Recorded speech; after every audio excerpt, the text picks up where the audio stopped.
Hello, and welcome to A Dash of Salt. I'm Dr. Shelley Ann, and I'm so glad you're here. Whether you stumbled upon this podcast by accident or you're here because the subject drew you in, welcome. SALT is an acronym for Society and Learning Today. This podcast was created as an outlet for inviting fresh discussions on sociology and learning theories that impact your world. Each episode includes a wide range of themes that focus on society and everyday learning, whether formal or informal. So let's get stuck in, shall we?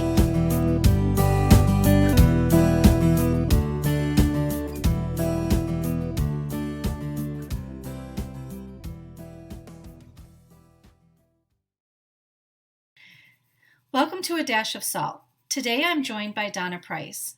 Donna founded the Irish Road Victims Association, IRVA, in 2012 following the inquest into the sudden death of her 18-year-old son Darren in a crash in March of 2006, and is chairperson of the organization, the national charity for road crash victims in Ireland. IRVA provides free information and support, including bereavement counseling and legal advice to victims and their families, and assists families at every stage of Garda investigations, coroner's inquests, and civil and criminal legal proceedings. IRVA hosts an event to mark World Day of Remembrance for road victims every year, which is attended by hundreds of bereaved families from all over the country. Donna is founder and co-chair of the International Road Victims Partnership, IRVP, as a partnership of some 150 NGOs from all the regions of the world, and a member of the UNRSC and ETSC. Additionally, Donna is also a board member of the Road Safety Authority in Ireland, recently reappointed by the minister and serving a second term. Donna was the winner of the RSA Ambassador of the Year for Road Safety Leading Light Award in 2015. I'm delighted to have you on the podcast to talk to you about your work you do nationally and internationally through the Irish Road Victims Association, as well as building and maintaining a volunteer capacity within your charity. You're very welcome, Donna.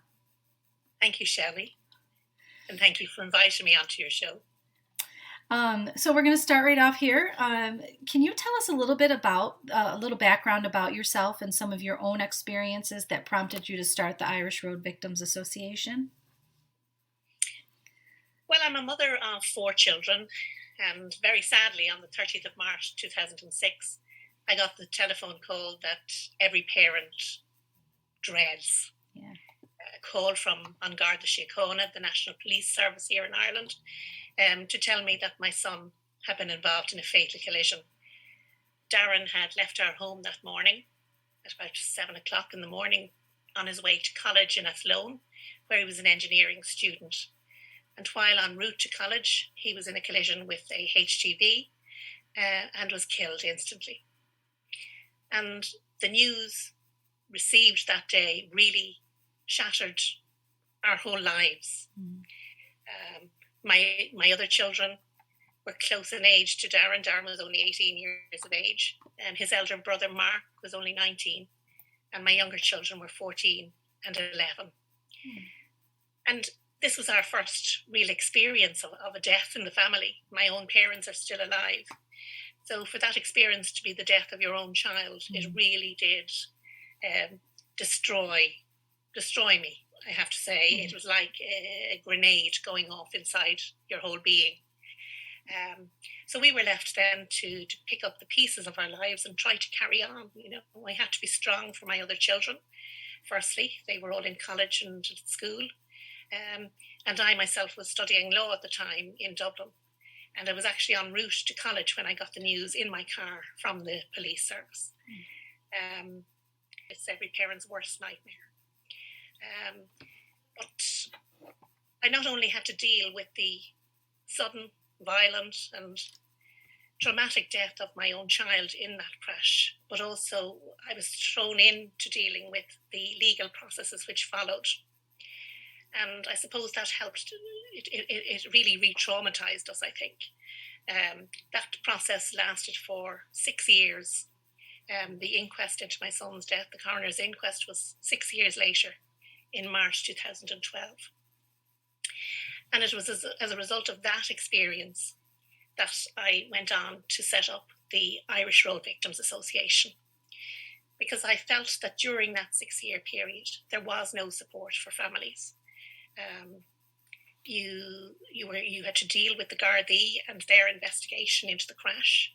And then you had to deal with the DPP and his deliberations as to whether or not there would be a criminal prosecution.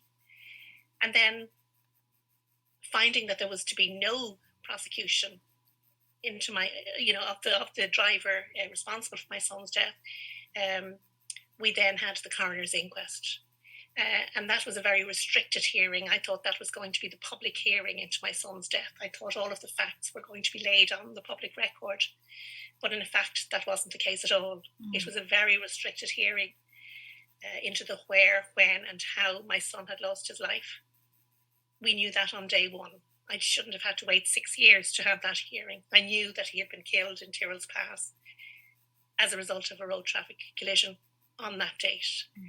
And really, there was nothing else placed on the record. The investigation, I was told that the DPP had reviewed the file, and so there was no need for us to go into the detail in the coroner's inquest.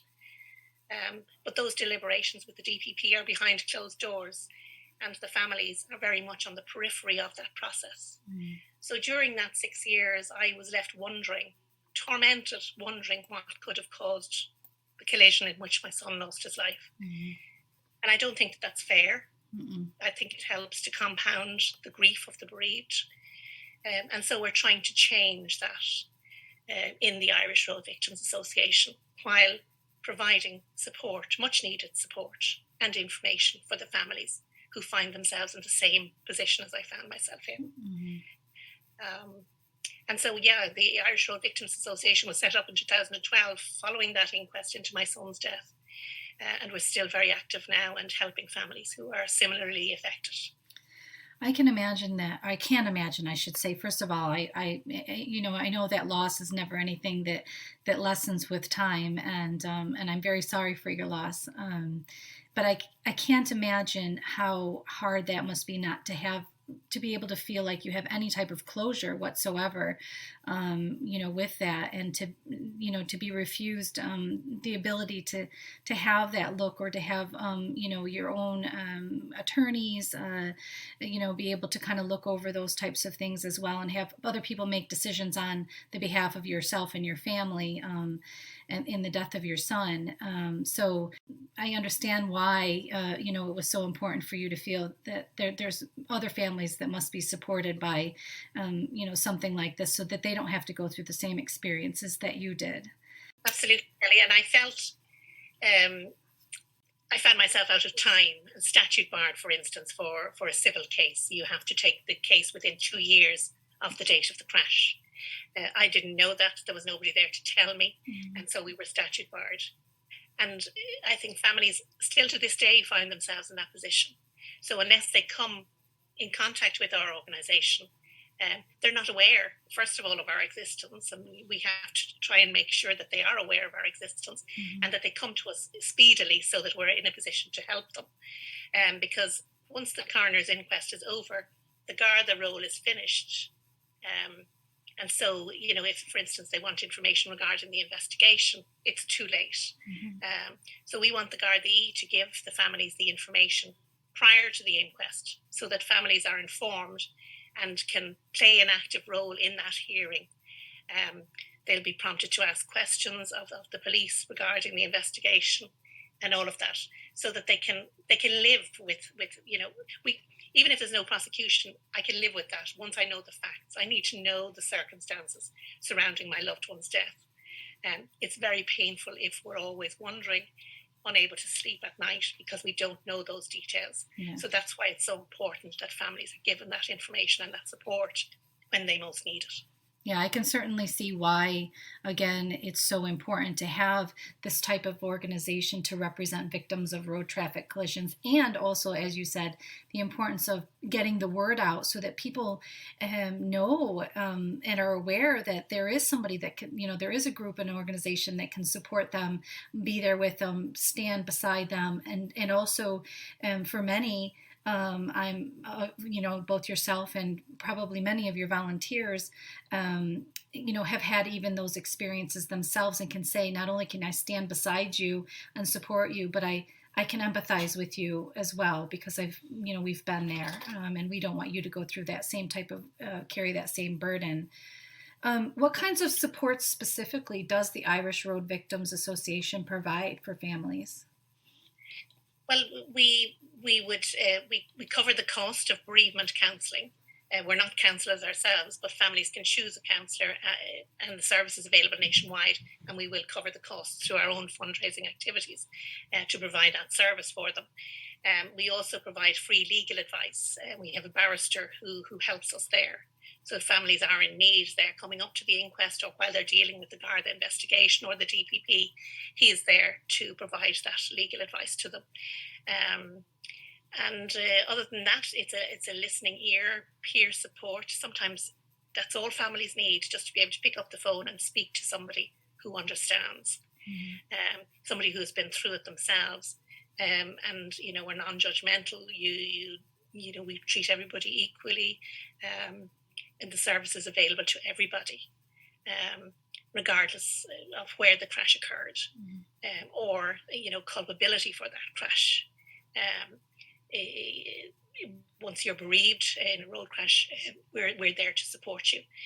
The same with seriously injured victims, although most of our support does tend to be for bereaved families, because they're the ones who tend to contact us. But the service is also available to those who've been seriously injured themselves. And then once a year we come together in Mullingar, which is in the centre of Ireland, to provide an event to mark the World Day of Remembrance for road traffic victims. And that's always on the third Sunday in November. And it's an event that's marked all around the world. But we come together, we bring about 300 families together in Mullingar. We have light lunch, and we remember our loved ones through song, poetry, releasing doves, floating flowers on the lake. Little things like that mean so much to the families. Yeah. And then with the advent of COVID, we've had to move our support meetings online. So we now have a monthly support group meeting held through Zoom, normally on the first Wednesday of every month. And families then will join us as and when they want to or need our support. And does your advocates, does your organization, the support services, extend to advocating and campaigning for law changes and those types of things within government, or do you just stay within supporting the family and then provide resources for them in other ways? Primarily a victim support organisation, but yes, we do advocate for changes in legislation if and when we see that they're needed. For instance, in the case of my own son's death, the lorry driver involved in the crash was not tested for alcohol or drugs. So we campaigned to make sure that the legislation was changed to ensure that there was mandatory testing following a fatal or serious injury collision, unless it was prejudicial to the health of the driver concerned. So the guards must check now, following all fatal collisions, and if they don't, they must give a reason why. And that's very important, because we need to know if alcohol or drugs were a factor. The same for other causes of collision, such as fatigue, mobile phone use, speed. We want to make sure that all of those are checked in every case where there's death and injury. If it's not mandatory in law, then sometimes they're not all checked. And the police may be led down one route to the exclusion of others. For instance, he might, a young driver, and then exclude, all of the other factors that may have been a contributory factor to that crash. So it's important to us, not only so that the families can have that information and obtain some semblance of justice for their loss, but also so that our road safety efforts are, in fact, evidence-based. So we rely on the police to collect this information and this evidence and to share it with those in government and in the Road Safety Authority, for instance, to ensure that our campaigns on that are based on the evidence. So this charity also has international connections. It was mentioned in your bio earlier, and you've actually mentioned it a couple times in conversation here. But can you tell us a little bit more about the international significance and impact?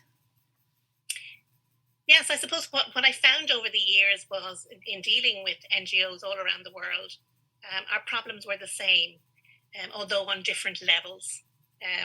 For instance, in Ireland, in a high-income country, we have a great emergency response. In other countries, their difficulty would be with emergency responders not having an ambulance, for instance, to go to the side of the road. So we all had similar problems. And we wanted to come together and share those and to strengthen the voice of the victims on a global level. So we work together to ensure that the post-crash response is effective throughout the world. For instance, a poor investigation or the non-existence of an investigation was quite common. So we want to make sure that the investigations are thorough in every case, so that the evidence is gathered and that we do have the facts surrounding all of these deaths.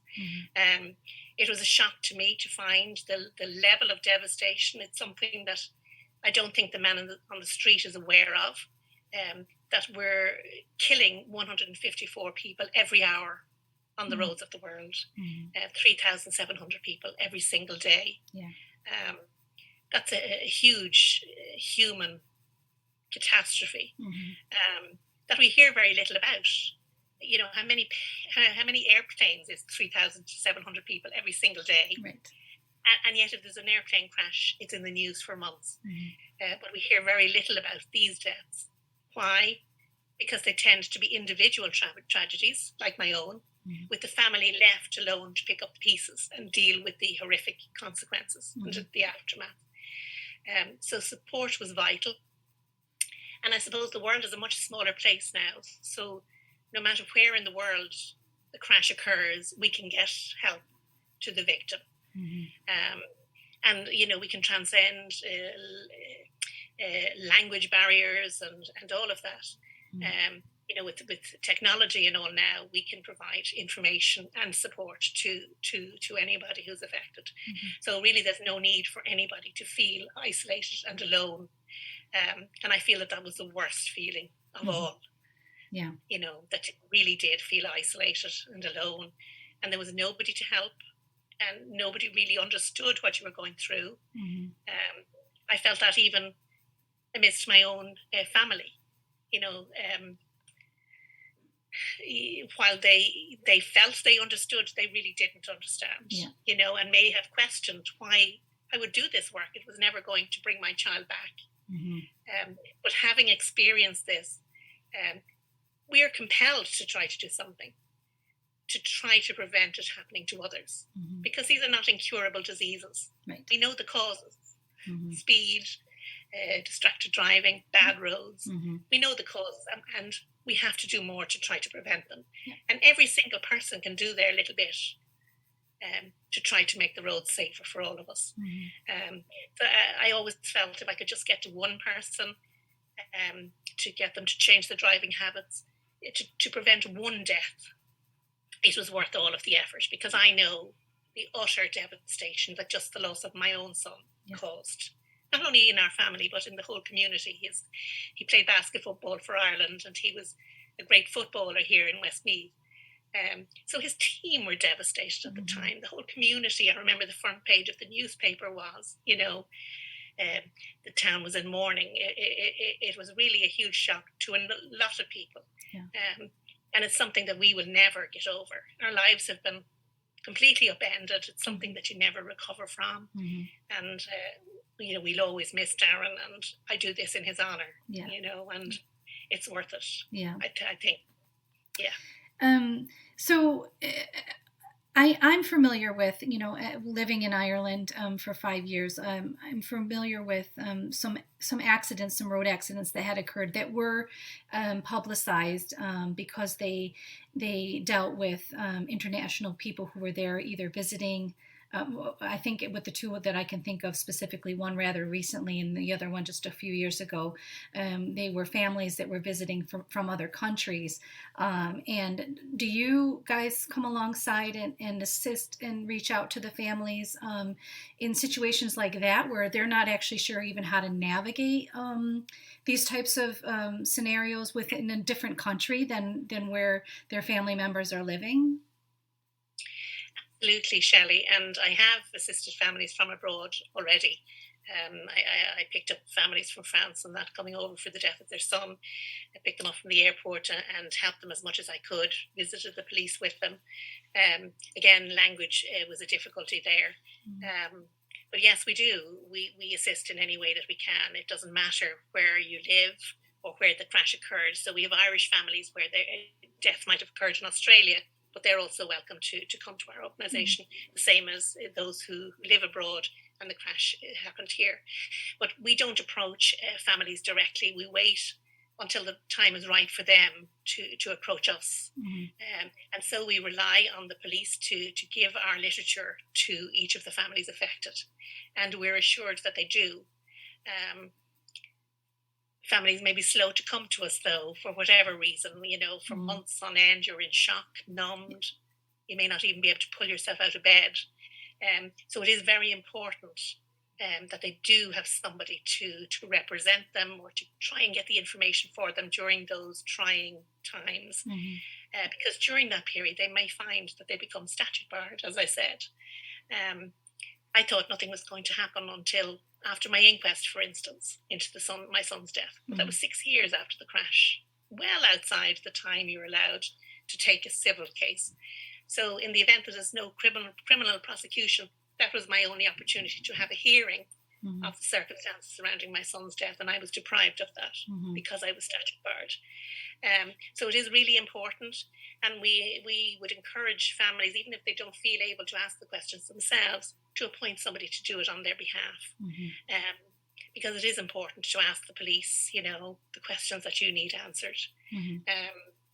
To prompt them maybe into investigating an area that they may not otherwise investigate. Although we do hope that all investigations at this stage are thorough. But at the time of my son's death, unfortunately, that wasn't the case. But things are improving over the years, I'm glad to say.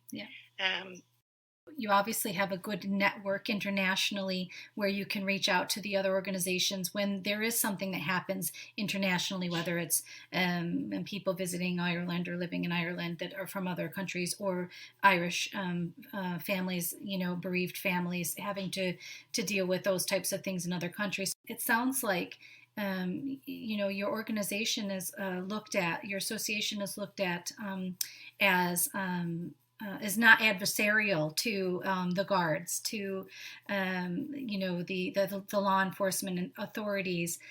Rather, they're able to give your information out, and that's good. So there seems to be a good partnership or a linking there. That's a positive influence rather than anybody from either side kind of seeing the other as adversarial. Absolutely. And, the reports we get back about the GAR, the family liaison officers, are wonderful. They're wonderful people. I have to say I never get a bad report about the character of a family liaison officer. Unfortunately, they're sometimes restricted in the information that they can provide to the families, and that doesn't help. But I can understand the reason for that. The reason behind them not being able to divulge information is because they don't want to prejudice any criminal trial that may be coming up. But in the event that the Director of Public Prosecutions has decided that there's going to be no prosecution, then I think at that stage the information should be given to the families. They shouldn't have to wait until after the coroner's inquest, which is the case at the moment. The Gardaí don't want to give the information until the inquest is over. But in our view, that's too late, because the families are going into the inquest to hear things for the first time, and they're not in a position to question it or to take expert advice on it or anything like that. And when the inquest is over, the Garda role is complete, and they then move on to the next case. And so it's really too late for the families to go back to look for answers to their questions at that stage. Yeah. So we're still advocating there for a change, to have that information given to the families in advance of the inquest. And we'd be very hopeful that that will happen, because I really feel that it is needed, to ensure that families aren't being re-traumatized. Yeah. It's good that it is good that there's that open dialogue and the possibility for positive relationships when these types of things occur. So I know that you rely on, that your association relies on volunteers and volunteer workers to, provide services for and in representation of the IRVA.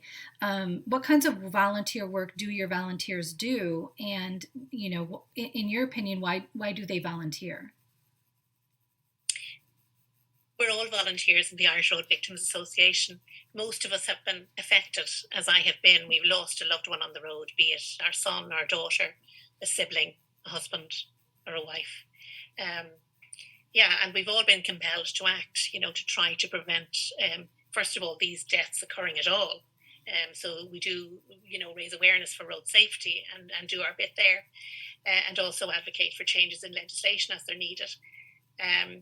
But to raise funding for the charity, we take part in marathons, we have coffee mornings, skydives, run-amoks, all of these activities that bring in much needed funding for the charity so that we're able to provide that bereavement counselling and provide our service throughout the year.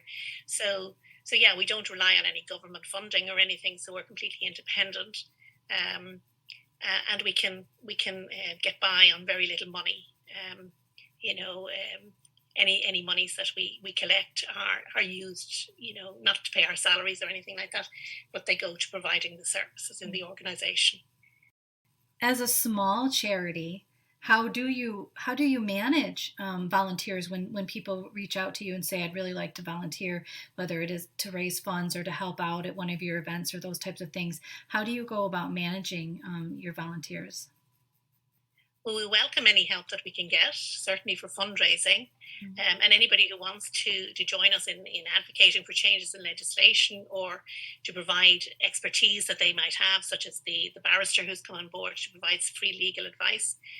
We also welcome them to join our team. We're a very small team, really. I think there are about 8 of us on the board, and we run a very tight ship. You mentioned earlier that you mentioned some impacts of COVID on taking some of your meetings online and that type of thing. But how has COVID affected your work with IRVA and even the volunteer contributions from your volunteers? Well, mostly. All of our work really is online or on the phone. We don't often meet up unless requested by the families. So during COVID, we couldn't do that. So that's why we've had the online support group meetings. They don't replace meeting for a coffee and a chat, but they're certainly better than nothing. I myself, I don't really like Zoom meetings, but I think, as I said, they're better than not meeting at all. For the World Day of Remembrance, we weren't able to hold an event last year because of the restrictions. So again, we went online and we went live for about an hour and a half, again with music and poetry and all of that. And we also distributed personalised candles to families who would like one. So we had a World Day of Remembrance candle made up with their loved one's photograph on it, and posted those out all around the country. And we lit them all together during the event. And again, families found that to be a great comfort on the day. And they knew that they weren't on their own. We were all there to light the candles together, which was nice. I'm thinking we might have to do the same this year because the hospitality industry hasn't opened up yet. Right. So we might have to do the same this year, which is sad because families really look forward to coming to our event every year. Yeah. In fact, they see us now as their family. One man said to us, he comes every year to remember his son. And he said, "You're my family now." And I thought that was lovely, and it meant so much to us. As I said, if you can provide help to one family and ease their burden, it was worth all of our efforts, I think. Yeah, absolutely. Yeah. So I'm aware that you've developed a victim's guide for people that have been affected by road traffic collisions. Can you tell us about the context and the content of the guide and how this resource can help others? Yes, we have a guide available on our website for families to download. But on an international level, we also produced a guide, writing a guide for families bereaved by road crashes. Because it wasn't possible for us to write a universal guide that would be effective in every country, this guide prepared NGOs for writing their own national guides. So it has been endorsed by Jean Tott, who's the UN Special Envoy for Road Safety, and Dr. Etienne Krug from the World Health Organization provided the foreword. And we've managed to have that translated now into 8 languages, and it's available to download free of charge on the website. So yeah, we feel it's a very useful tool. We're very proud of it, and the fact that it's available to everybody. Yeah. So I'd really like it if you could share with our listeners some contacts or online recommendations that you can share with us, especially if people are either interested, who are listening in Ireland or abroad, and are interested in maybe donating or giving to the charity, but also learning more about the Irish Road Victims Association, or how they can get involved again in Ireland or in other countries. So if you can share some recommendations for us and resources, that'd be fantastic. Well, we can be contacted all of the time through our website. So IRVA.ie in Ireland, and IRVP.org for the International Road Victims Partnership. And on the international website, there are copies of the guide, also a road death investigation report, and a victims' rights report, amongst others. They're all available there to download from the website. We're also very active on social media, both on Twitter and Facebook. And again, we can be very easily found there under the International Road Victims Partnership or the Irish Road Victims Association. And you can get in touch with us through any of those fora. And I will also make sure that in the descriptor for this interview, we'll provide that, those links to Twitter, to your social media, and also to your website and the international website as well, so that people can have a clickable, way to get in touch with you as well. Donna, any final words of wisdom or advice for anyone who might be interested again in volunteering or supporting the association, or maybe if they're aware of a tragedy, a road tragedy that has occurred recently, with somebody that they know and love and care about, families or friends, that type of thing? Well, we would encourage anybody who knows somebody who's been affected like that to encourage them to reach out for help. No matter where they are in the world, there is somebody there to help them.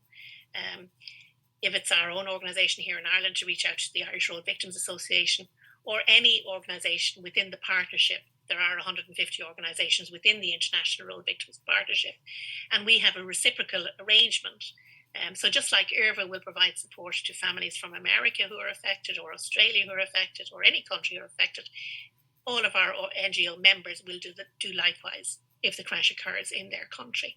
So as I said, we can transcend language barriers and other difficulties like that quite easily, and that can be a great help to families. And all of the services are provided free of charge. So families, I always find there's a huge burden on families at that time with funeral costs and everything. So I'm very proud of the fact that we provide all of those services free of charge. So there's nobody coming looking for money for anything. And, we provide all of the supports in a safe environment, and everything is completely confidential. And reach out. And also would like to appeal to anybody, these deaths can so easily be prevented. And if you call out anybody that you see breaking the rules of the road and endangering others, one person at a time, if we can get people to use our roads more responsibly and looking out for vulnerable road users, we can save lives. And it is as simple as that, one person. Call out a drunk driver or somebody who's driving while texting on their phones. They have no idea of the dangers or how easy things can change in an instant. And suddenly they find themselves responsible, either for their own death or the death of their own family or for some other innocent road user.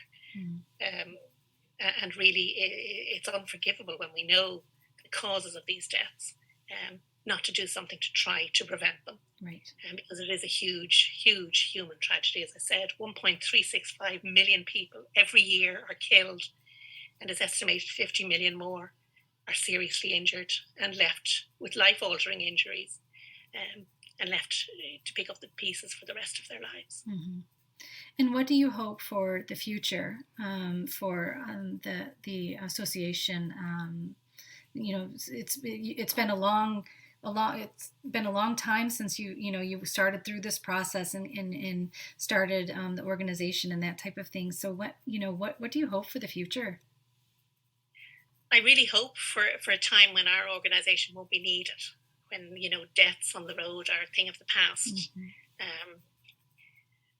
I really hope so, because I can't believe my own son was killed 15 years ago through no fault of his own, but yet his life has been ended. He was only starting out in life at 18 years of age, and we really must do more to protect them. We have a duty of care. We need to protect our children on the roads. And all of our families on the roads. Let's all get home safely to our families. The roads are there for all of our use. Our license is a privilege. It's not a right. And if you're going to endanger others, then you should expect to lose your license and to be deprived of that privilege, because you can't be allowed to continue to endanger other innocent road users. Yes, absolutely. Donna, it has been, first of all, I want to say thank you so much for coming on, for sharing your vulnerabilities with us, for sharing your story, your very intimate and tragic story, but also for sharing with us, the possibilities that have come of that in memory and in honor of your son, Darren. So thank you so much for spending this time with us. And I do wish the very best for IRVA, and I hope for the greatest success for the organization going forward. Thank you very much, Shelley. And I think, the best we can wish for is that we're not in existence in 10 years' time, and that road deaths have gone down to zero, or as close to zero as possible. Yeah. But I really appreciate the opportunity to talk to you, and I really hope that it will reach some families who've been affected, and that they can get in touch and get the help that they need, because that's what we're there for. Thanks so much, Donna.